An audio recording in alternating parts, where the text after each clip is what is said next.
ಪ್ರಜ್ವಲ್ ರೇವಣ್ಣ ವಿರುದ್ಧ ಮತ್ತೊಂದು ಅತ್ಯಾಚಾರ ಕೇಸ್ ದಾಖಲಾಗಿದೆ.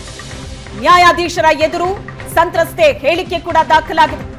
ಕೆಆರ್ ನಗರದ ಮಿಸ್ಸಿಂಗ್ ಕೇಸ್ ಜೊತೆ ಈಗ ಅತ್ಯಾಚಾರ ಕೇಸ್ ಕೂಡ ಆಗಿದೆ.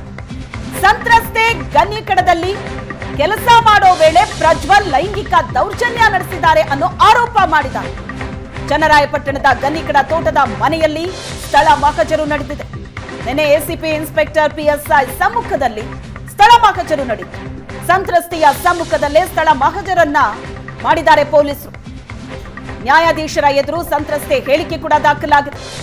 ಕೆಆರ್ ನಗರದ ಮಿಸ್ಸಿಂಗ್ ಕೇಸ್ ಜೊತೆ ಈಗ ಅತ್ಯಾಚಾರ ಕೇಸ್ ದಾಖಲಾಗಿದೆ. ಪ್ರಜ್ವಲ್ ರೇವಣ್ಣ ವಿರುದ್ಧ ಮತ್ತೊಂದು ಅತ್ಯಾಚಾರ ಕೇಸ್. ಈಗಾಗಲೇ ಈ ಪ್ರಕರಣ ಪ್ರಜ್ವಲ್ ರೇವಣ್ಣಗೆ ಬಹಳ ದೊಡ್ಡ ಸಂಕಷ್ಟವನ್ನ ತಂದಿಟ್ಟಿದೆ. ಎಸ್ಐಟಿ ಪ್ರಜ್ವಲ್ ರೇವಣ್ಣ ಎಲ್ಲಿ ಅನ್ನೋ ಹುಡುಕಾಟದಲ್ಲಿದ್ದಾರೆ. ಅದರ ಬೆನ್ನಲ್ಲೇ ಈಗ ಮತ್ತೊಂದು ಅತ್ಯಾಚಾರದ ಕೇಸ್ ಪ್ರಜ್ವಲ್ ರೇವಣ್ಣ ವಿರುದ್ಧ. ಸಂತ್ರಸ್ತೆ ಗನ್ನಿಕಡದಲ್ಲಿ ಕೆಲಸ ಮಾಡೋ ವೇಳೆ ಪ್ರಜ್ವಲ್ ಲೈಂಗಿಕ ದೌರ್ಜನ್ಯ ನಡೆಸಿದ್ದಾರೆ ಅನ್ನೋ ಆರೋಪವನ್ನ ಮಾಡಿದ್ದಾರೆ.